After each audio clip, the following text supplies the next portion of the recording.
Hello and welcome to the official Haters Euro 2024 daily show. I am your host, Freddie Walker, and joining me today we have Nina HaytersTV and Cameron Lee. Okay, so a reminder that we are live every single day, bringing you exclusive training clips, interviews, and reports from our team on the ground in Germany. England are somehow through, and so are Spain. We now know the first two quarterfinals.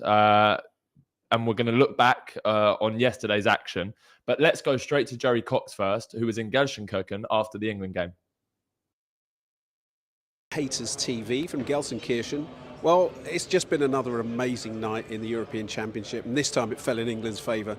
What a night. For 95 minutes, it looked like they were going out of the Euros. 1-0 down. It just looked like they couldn't find a way to goal. Chances missed. They didn't really get going until late in the game. And then Gareth Southgate just threw the kitchen sink at it. And, a minute to go, a minute before the end of stoppage time, Jude Bellingham, overhead kick, amazing goal, one of the greatest goals you'll see in a major tournament. And England were level. They got into extra time, minute in, Harry Kane finally headed in, having missed a sitter earlier on. And that was it. They shut up shop and they're through. They're going to play Switzerland in the quarterfinals. But for so long, this looked like it was going to be another terrible story, like Iceland, that defeat in Nice, going out the last 16 from 2016, Euro 2016. But England dug in, and we just spoke to a few players here in the mix zone, and they were talking about the character, the resilience. They'll get better for this, they'll get stronger for this. Well, with Switzerland coming up, they certainly need to get better. But with someone like Bellingham and Harry Kane in your team, you've always got a chance.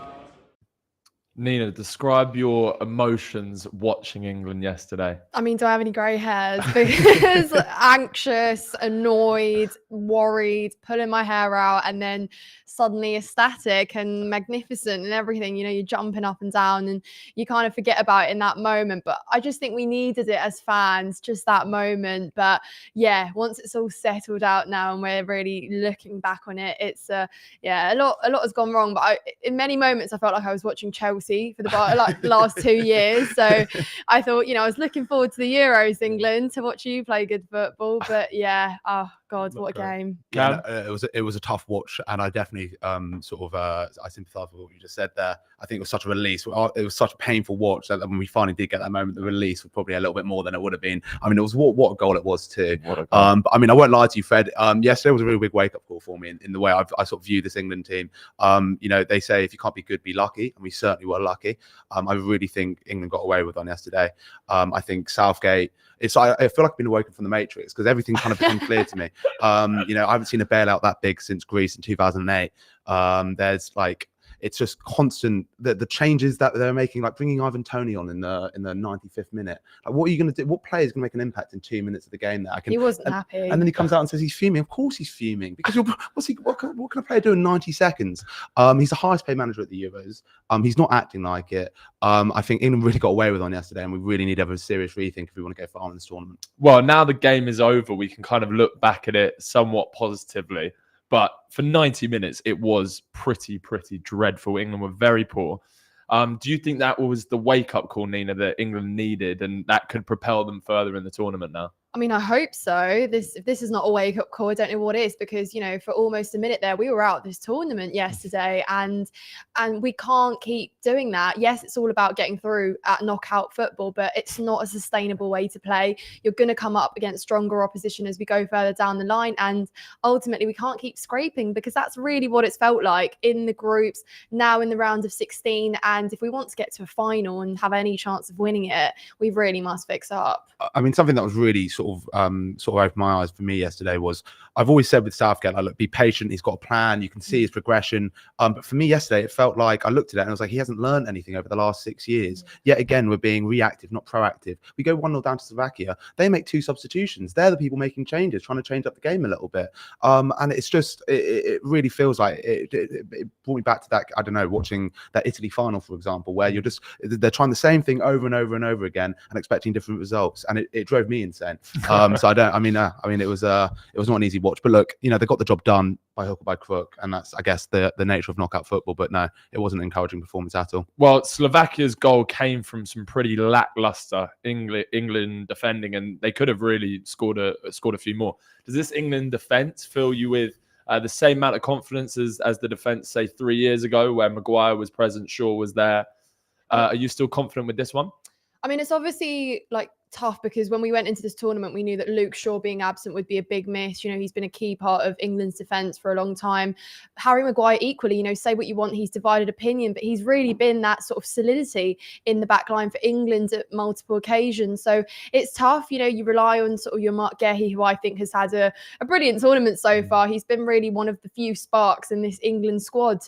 A shame that we'll miss him for the next game. But yeah, you do worry a little bit. We know Trippier's not comfortable on that left-hand side. He does make errors. He's not in his natural position. So I don't really have much faith, to be fair. And I almost thought we could rely on our attack, right? Moving forward, got so much attacking quality, yet here we are. It's coming down to our defending. It really shouldn't be the case. But ultimately, like Cam said, it's just really not clicking. There's something really missing. We were whipping the ball over as if we don't have enough quality. That's what weaker opposition does. You're just trying to get it straight up there, hope someone's there. It's just really not great from England. Yeah, I don't think you can't understate the impact that injuries have had on this England side, not just in defence, but all over the pitch too. And I definitely think that's part of the reason why we've maybe been a little bit underwhelmed by the performances so far. I mean, I completely agree with Nina. I think Gehi has been fantastic. I think Maguire is a big miss, 100%. And maybe not just in terms of what he can bring on the pitch, but also that sort of leadership side of things, organisational. But saying that though, I mean, England have only conceded 2 goals this tournament. So I mean, 2 clean sheets, that's not to be sniffed at. For now, for sure. We'll see how the Swiss get on. But look, it's going into the game against Switzerland on Saturday. I've been trying to do some mental gymnastics, trying to squeeze in players. I've got a list here with Walker playing centre back. Maybe I don't know. I've got players on the wrong side. I mean, I'm not great with fullbacks and what sides they play on anyway. But I mean, it's a real sort of big mishmash. A great example of that is Trippier yesterday. Plays that bad pass to Gehi and Gehi has to make the tackle and gets a yellow card, and now he misses the next game, which kind of makes the problem even worse. So yeah, it's definitely it's a real brain teaser. This I'm not sure how they're all going to fit it in. Well, you mentioned Gehi getting the yellow card and missing the next game, and we heard from Ezri Konsa after the game about the possibility of replacing Mark Gehi. Playing that quarter-final, he's suspended now. All eyes might well turn to you. Are you ready? Do you feel determined? Do you feel excited about potentially stepping into that starting 11? Yeah, 100%. I'm always ready. And look, it's a big disappointment for Mark. He's been great for us. But look, it's one game, and I'm sure once we get through, we'll be back in. Well, it really took England a long time, deep into stoppage time, until they made the breakthrough. But what a breakthrough it was. One of the greatest English goals of all time, Jude Bellingham. Jude Belly goal. He was the UEFA man of the match. And here are his stats from yesterday. So he played 105 minutes. 1 goal, successful dribbles 3 out of 4, tackles 4. He was fouled 3 times. He won half of his duels, 11 out of 21, and a SofaScore rating very strong of 7.8. Before we talk about Bellingham and we get into it, Nina, what is your favourite English goal of all time?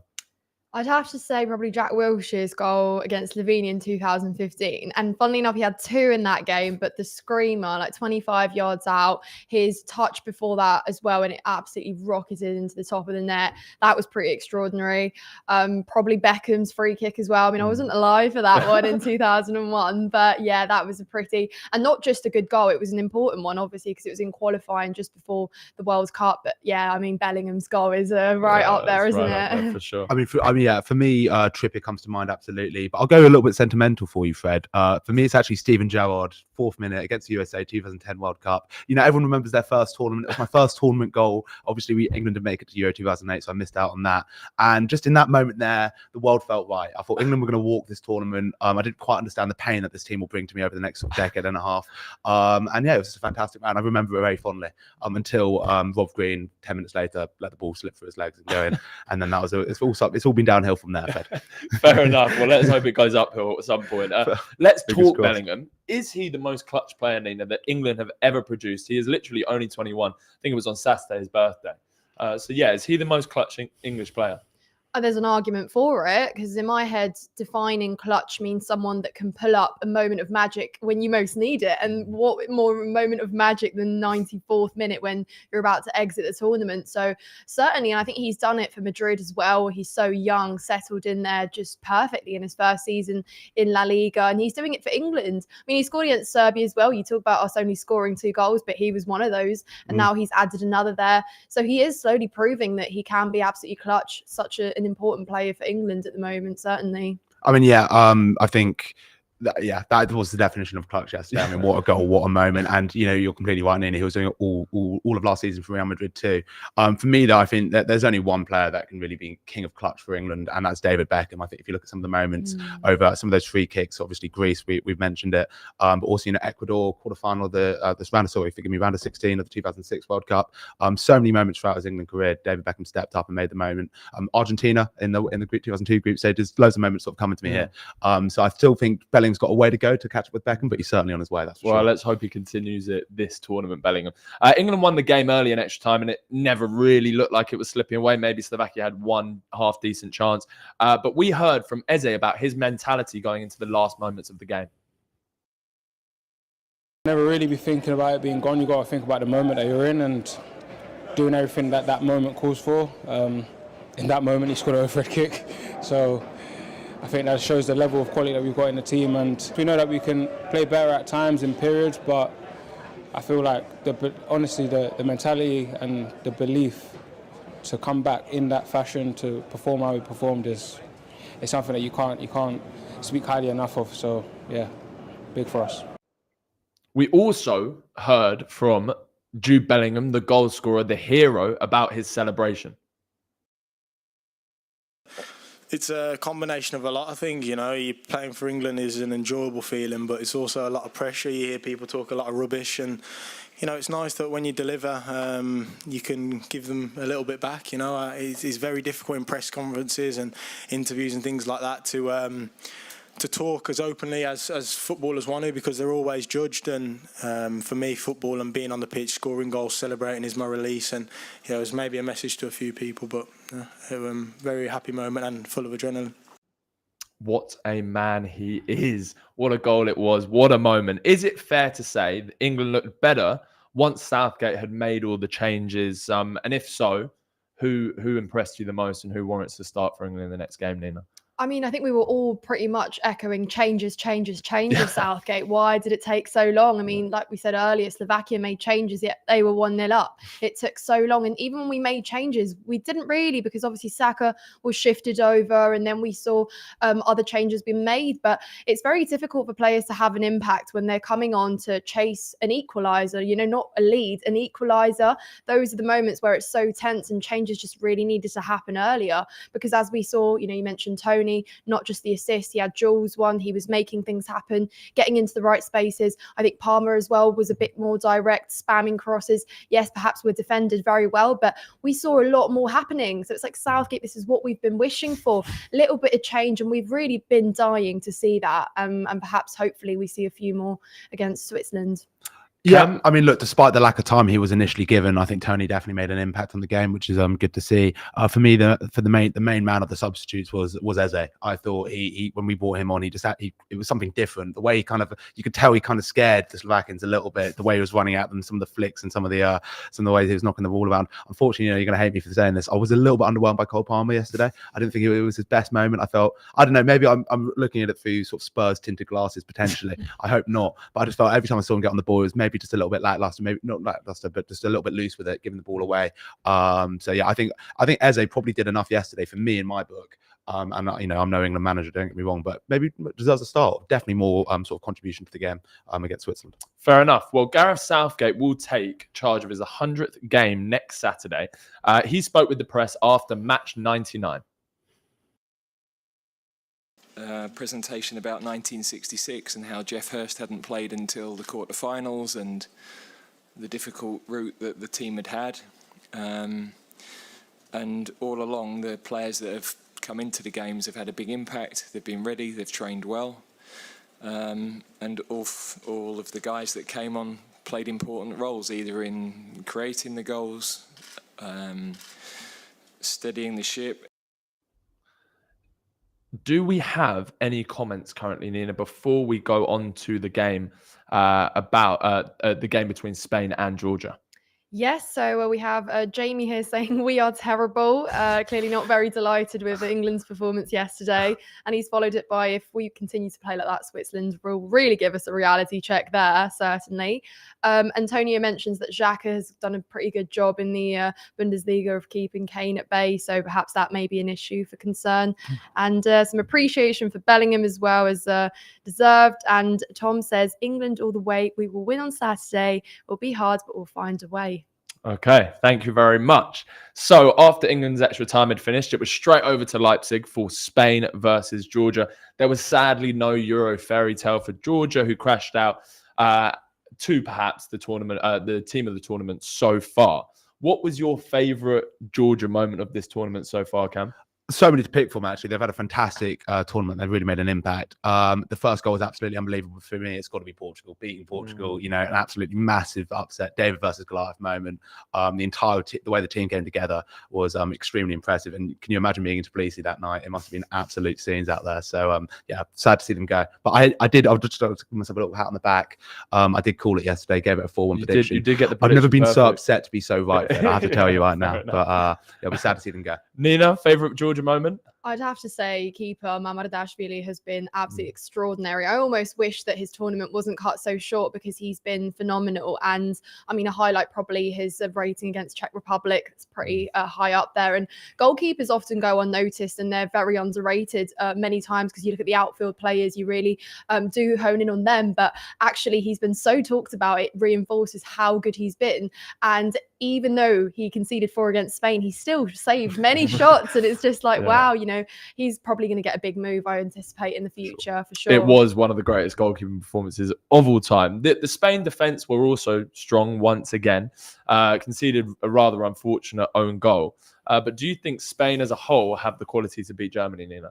Absolutely, I think so. And the fact that they play it was such a breath of fresh air following the England game, isn't it? No offense, England, but such free-flowing, direct football. And it's almost different to how we've seen them in previous tournaments. They play this very much expansive, direct football. You win possession, you're straight down the flanks, you're looking for a cross, looking for a shot, and it's very refreshing. They didn't park the bus after they were pretty much comfortably in the lead. They went for more. They have depth on their bench, and it's just extraordinary.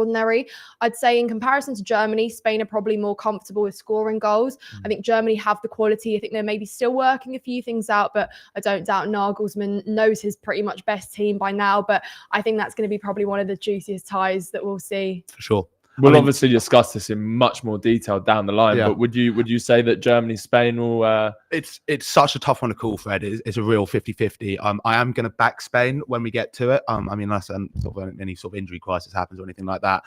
For me, they look like the more complete side so far this tournament. They've already had a couple of big scalps in Croatia and Italy, and that couple of confidence. I know that Germany have beaten big teams before, but not within this tournament. And that couple of confidence within the squad can really help you go on. And also, I don't think Germany haven't looked great. They've faced weaker opposition throughout the tournament. No offense about with the Scotland. It still hurts him. Yeah. And look, don't get me wrong. The final score might have looked comfortable in the end against Denmark, but anyone who watched the game would know that was that game could have gone in any direction. A couple of referee calls go against them, and we're talking about Denmark, Spain, not Germany. So I'm going to back Spain, and I've also got Spain to win the whole thing. So I had to go for them. Yeah, I guess so. Spain did look rampant last night. One man that was simply unplayable was PSG's Fabian Ruiz. We've got his stats here from SofaScore. A reminder to download SofaScore. It's the best football app out there, and it's great for fixtures, results, and all your statistics. So this was his performance last night against Georgia. So minutes played 81, goals 1, shots on target 2, shots 7, assists 1, accurate passes 79 from 86. That's some very accurate passing. Successful dribbles 4 out of 5, and an overall SofaScore rating of 9.1, which is extremely high. He's obviously a little bit different to the traditional Spanish central midfielders. But how much has he impressed you, Nina, so far this tournament, Fabian Ruiz? Yeah, he's been up there, hasn't he? I mean, among the conversations for player of the tournament easily. And again, I think now people are quite realizing how much of an impact he's having. It's quite ironic. Obviously, he's playing under Luis Enrique at PSG, but it was actually current manager De La Fuente that called him up again and recognized that he's going to be crucial for Spain, and he's only just proving it on the pitch. So a very, very central figure in Spain's midfield, certainly. Cam? Yeah, a player that I very much enjoyed watching yesterday and throughout the tournament so far is Nico Williams. Obviously, got his goal yesterday. Very sort of cultured and confident finish. And with Liverpool and Arsenal both in from this summer, I very much recommend to those teams get a move on with this, because I feel like as this tournament progresses, that price tag is only going one direction. Well, he does have a release clause, so that would be amazing. Me. Is there anyone else on the Spanish team, Nina, that impressed you other than Nico Williams and Fabian Ruiz? Well, I'll throw over to the other flank with Lamine Yamal there because absolutely extraordinary. And I think, we talk about Nico Williams being young. Yamal is 5 years younger than him, which is just absolutely insane. And his ceiling is so high. And I think it's great that they've really found the balance in that side with Williams on the left, supported by Cucurella. You've got Yamal supported by someone like Carvajal, who is just so integral. And they both dribble with intent. You see wingers nowadays, they sort of do their tricks and flicks, but everything they both do is either a cross, it leads to a shot. Yamal's very good at collecting the ball, pass and move. And that's just so refreshing to see in the front line. No recycled attacks, no wasting time. He pretty much came close to scoring, I think, maybe 2 goals himself. Bit unlucky on that front, but I'm sure we're not going to criticize a 16-year-old here. His efforts were absolutely sublime. Yeah, he's having an amazing tournament so far. And a player that always impresses me is Rodri, and we heard from him after the game. Come back to defend, they kind of staying for the counter-attack. So the frontal area, we knew before the game that it was going to be an empty space for the midfielders, specifically on me in the number 6. And yeah, I think it's the first shot I have on the game. I received a very good ball from Nico, strong ball. And I thought that if I control the ball with the right and shoot with the right, I'm going to lose time. So that's why I changed my leg into the left, and then I crossed the ball. Make sure to get your comments into the chat and answer the poll if you're watching on YouTube. We'll come back to it later and discuss it further. Today, we are seeing a replay of the 2018 World Cup semi-final as France take on Belgium. Let's hear from the Belgian manager, Tedesco, about his feelings surrounding this game. Tough opponent, if we just measure all the performance of, let's say, the last weeks or the last year, due to one match, but of course it's an important game, of course, because it's in or out, and you feel this special feeling, it's the feeling why we are here, why we participate, why we wanted to qualify, and why we are qualified. We have this feeling already after losing the first game against Slovakia, because for us also Romania and Ukraine was a kind of in or out game. Now, neither of these sides, Belgium or France, really lit up the group stages. Nina, which one has been more disappointing so far in your eyes? I'd say in terms of expectations, as France being these giants that just missed out in this World Cup final, and of course them wanting that last sort of dance with the Euros, etc. I think probably they underperformed maybe to expectations, but I'd certainly say Belgium have been pretty poor as well. So I think I'd probably say them. But just a little fun fact for you, by the way, this is the 76th meeting between France and Belgium, and no team has faced France. Well, France hasn't faced another team more often, so they've obviously familiar with each other. But yes, I think, we expected Romelu Lukaku, who we'll obviously talk about, to score more goals. I mean, he was the highest scorer in qualifying. No other player reached his numbers as well. But yeah, there's a problem with Belgium because they have such a wealth of talent. They like to play out the back a lot, and I think they get kind of lost in their long passes at times. They rely on sort of Doku picking it up if he dribbles through, but at times I don't think he makes the correct decision. I think that's kind of been lacking. But you got the likes of Kevin De Bruyne. He's absolutely electric. He had Tielemans scoring so early on, so they have those players that can make you a difference. But it's just all about coming together as a collective, I think, with them. But just scoring only 2 goals. I know France have only scored 2 as well, but you certainly expect a bit more there. for sure. Who's disappointed you more? Look, I think for me, and I completely take everything Nina just said on board there, but I think when you started speaking off about France, that's really sort of why I found them the most underwhelming out of these two teams anyway. Look, they're one of the best teams in the world without a doubt. We're talking about World Cup finalists and winners throughout the squad here. And, the hype going around them going to any tournament, but, especially this one was absolutely immense. If you look at their tournament so far, scraped past Austria, which in hindsight was actually quite a good result, how things have turned out. And then we're extremely lucky to draw against Netherlands and then drew against a Poland team who are already eliminated. So pretty underwhelming there. Also, look, Belgium, I think the last couple of tournaments, there's been a lot of chat around these guys and they haven't quite shown up. So I've kind of priced in that they're, potentially not the most sort of exciting team in the world to watch. Also, if you look at where they came in their group, Belgium, you could argue technically came first. They also came technically tied last too. France only came second. So France for me. Okay, well, the defense of Belgium is somewhat aging, and obviously France's pace is pretty frightening. Nina, do you think the Belgium defense can keep up with the speed of the likes of MBAPPE and Ousmane Dembele? You do worry a little bit because, the likes of Vertonghen, he's coming towards the, I'd say like the highlight of his career, maybe has passed, he is aging, there's no doubt. Someone like Kylian Mbappe can outpace you. It's difficult to keep up with. And if we see him at his best, he could potentially cause them issues. But, we all know that sometimes midfield can be a bit more important. Pretty much a game can be won in midfield, and it's going to be quite the battle there. You got N'Golo Kante, who's been living it up, lighting it up. Nobody really expected him to even be in the squad when it was initially announced. So big surprise there in a good way. But then you've got someone like Kevin De Bruyne. We mentioned clutch players. He doesn't get any more clutch than someone like Kevin De Bruyne who can just pull it out. So it is going to be an interesting battle. But I think if they want to expose an aging backline, they probably could. Well, Cam, in this Belgian team, Romelu Lukaku has been a bit of a meme at Euro 2024. Will he finally break his 2024 goal-scoring duck today? I don't know. There's something in the air, Fred. I can smell it. I feel like this is going to be the day. He's got to score eventually, right? Some of the chances he's been having. And look, Lukaku in qualifying actually scored the most goals. So if he can try and find that form, he's definitely got the potential there. And he, without doubt, he's such a talented player.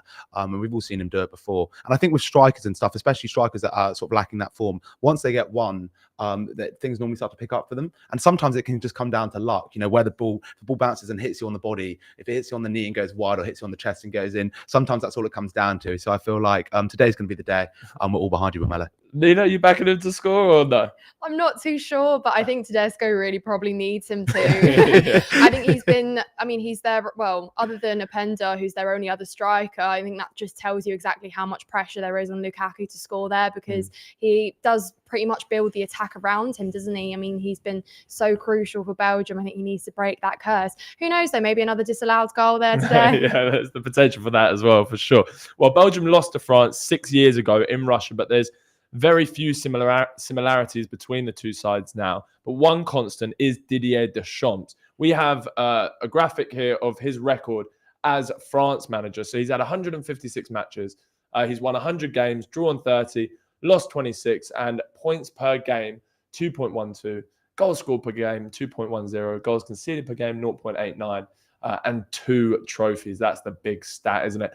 And a sub-score rating of 7.1. Actually, very similar stats to Gareth Southgate, except for the trophies element of it, of course. I was going to say that. He's obviously won the World Cup. He's a Nations League winner. The Euros is currently missing from his CV.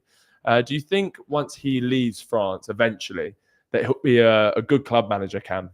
Definitely an interesting experiment I'd like to see. Look, international football and club football are so different. You've got the players for such drastically different amount of times.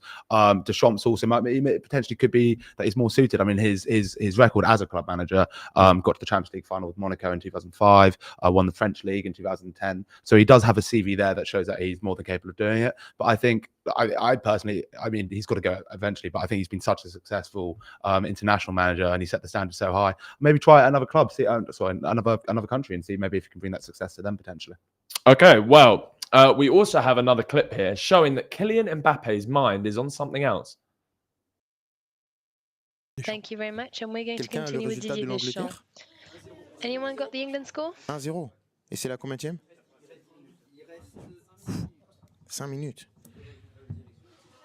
Ouais, ça je l'aurais. is devastated. I'm sure he's devastated that England ended up winning, and he's very, very scared of playing us in the final, I'm sure. But let's have your score predictions for this Belgium-France game. Nina, let's start with you. I edge France for this one. I think today I predicted before the tournament that Kylian Mbappe would be top scorer. He's not that far off. He scored 2 penalties. He could still be on track. But I think if we see a fully fit Mbappe on his day, what he can do, I think he's very hungry for it as well, isn't he? He's not going to let a little nose injury get in his way. So I think he goes out there full fire if he can, like we said previously, expose an aging defence with his pace. It's what he'll do. So I'll say Kylian Mbappe to score. I quite fancy maybe Jeremy Doku to score for Belgium, though, today. I'm not too sure about Lukaku, but I see Doku maybe getting on the score sheet. Who else for France? I'm not too sure. Okay, Cam? Yeah. I'm going to go 1-1 here. And I've already said Lukaku. I've got a feeling that he's gonna turn up today. And then I'm going to keep it simple. I think when you look at this France team, there's one danger man. There's one guy that we know can do it, and I think he's got a bit of hunger, a bit of maybe anger about him. So I'm going to go Kylian to score 2. So 1-1, Lukaku and Kylian will get your goals for you today. Okay, interesting shout. So the team who denied Didier Deschamps at Euro 2016 is also playing today against Slovenia, Portugal versus Slovenia. Let's hear from Bruno Fernandes regarding Roberto Martinez's tactical changes. It's been a long time now that we are with him, so we had a lot of games already. We play with different tactics, but the patterns are almost always the same, so it doesn't change much about having 3 at the back or 4 at the back. So I think everyone here in the national team has big levels, so everyone is used to change dynamics, and I think it is good because it changes also the way that opponents look at us. Okay, just before we go into this Portugal game, we'll check in on the comments. So Nina, do we have any comments coming through? Yes, we do. So we have a comment on, Manchester City is the name of, Manchester City Supremacy, excuse me, is the name of the person who's commented Southgate out.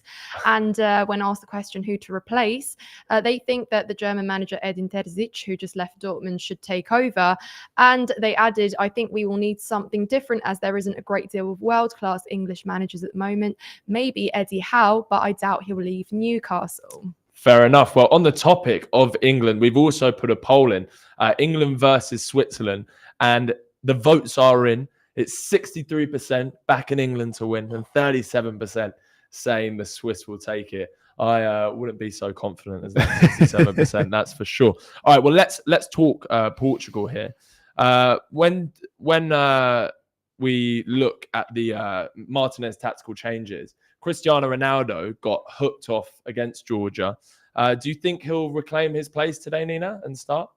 It's a tricky one. I've gone back and forth with Cristiano Ronaldo because I thought he really would be incredibly integral to them, just not for his footballing abilities, but team morale, dressing room and all of that. I mean, what a statue he is for Portugal. But I think it's getting to him a little bit, his goal drought, for Portugal in recent time. And he's not scored, I believe, in maybe 6, 7, 8 games even for Portugal. And I think it's definitely getting to him, but him picking up silly bookings that could potentially see him out. But I'm not too sure. I think Martinez still wants to justify picking Ronaldo in the first place, introducing him again to this Portugal side. So you never know, because I think Slovenia will be preparing for Ronaldo to start. It could be a bit of a curveball if he's suddenly not in the lineup. Any other goal scoring threats, Cam, you think, from Portugal's side? I mean, yeah, it's look. For me, Ronaldo obviously such a dangerous player, and you maybe think that you can see Slovenia being so focused on him that it could bring other players into the game. Obviously, Bernardo. Then also, for me, I'm such a big fan of Bruno Fernandes. I know he can get on people's skin a little bit, but I think he's such a threat, and he can, especially from dead balls and sort of those set pieces, he can sort of bring so many players into the game. Well, a lot of people tend to forget Bruno Fernandes, and we have his stats here. Since his Portugal debut. So he's had 69 matches for Portugal, 23 goals, assists 20, minutes per goal or assist is very impressive every 109 minutes. Key pass per game 2.43, shots per game 2.16, a very high score rating of 7.65. Nina, are you a Bruno fan? A Bruno fan is a bit extreme there, Freddie. I'd say that I recognise his impact, not just for Portugal, but for Manchester United, particularly this season. I'd say they've been pretty happy to have him in a struggling Manchester United fan, apologies. But yes, we saw dropping Bruno, or rather resting Bruno in their last game against Georgia. Perhaps maybe they lacked control in midfield. I think he's quite crucial in that role, and not just for ball distribution. He doesn't mind taking a shot outside the box. You know, sometimes that could be quite useful as well. So I think he's going to be straight back in there, and really important. Fair enough. Well, Slovenia reached the knockout stages without actually winning a match, exactly like Portugal did 8 years ago. So are we being unfair? A lot of people seem to not be giving Slovenia much of a chance, but could they do a Portugal and go on to win it without winning a match in the group stage, Cam? Well, I don't know if they'll win it, but look, you know, and I think we saw this with, again, you sort of mentioned it there. Slovenia, they just had to. At the end of the day, it's about getting through the group. It's about progressing through the tournament. Knockout football, we were saying yesterday, so different to group stage football. It's so different to that thing. It's life or death, really. So look, I do struggle seeing Slovenia get the result tonight. But I think they had such. We would have said the same about Georgia last time when Portugal played them then. So I definitely think they've got a shock in them potentially, but I struggle to see it, unfortunately. Nina, are you back in Slovenia or are you back in Portugal here? I think Portugal win this one comfortably. Again, I think they'll just have a bit too much for them. I don't think that Slovenia will really come out their shells too much. I think they might be quite happy to sit back and defend, perhaps maybe try their luck on a counter attack. But I just simply think there's a lot of quality in this Portugal side that could hurt you. But you know, they are going to have someone in the name of Benjamin Šeško who will be looking to get himself on the score sheet. I think the nation placed a lot of pressure on his shoulders in this tournament to be that guy. I mean, he attracted a lot of Premier League sides in and sniffing around for a transfer move for him. So there's obviously something in there, up and upcoming as one of the most exciting talents in Europe. So he's definitely one to look out for. Could potentially get on the score sheet, but again, I don't have too much faith because I think Portugal win this one. Okay, so before we go into our predictions, make sure to download the SofaScore app. There's a QR code in the top left corner that you can scan and support the show. It's the best app for all your sporting needs. Right, Cam? Yes. Your prediction for this game? Prediction for this game. I think Portugal should have too much for the Slovenia side. But you know, again, I literally just mentioned it. We said the exact same about Georgia. So I'm going to go 2-1. And I'm also going to give a quick shout out to Oblak. I think he's going to have a fantastic game tonight. I'm a big fan of his. And I think if Slovenia are going to do it, we'll be talking about him tomorrow because he needs to have a big performance. Nina, prediction? I mean, it's good you mentioned Oblak because I think we forget that they have that powerful force in goal there, and it can be really important. Sometimes when you've got a world-class, goalkeeper and perhaps a really good striker up front, it could almost give you enough to get you over. So I wouldn't go too high scoring purely for that reason, and because I think they'll sit back and defend quite a bit. I'd like to say 2-0, but because I've just bigged up Benjamin Šeško, I might echo what Cameron said and fancy him to maybe get on the score sheet. Fair enough. Okay, well, that's it for today. Thank you very much for tuning in. We will be back here same time tomorrow at 1 p.m. and we'll be discussing the final 2 games of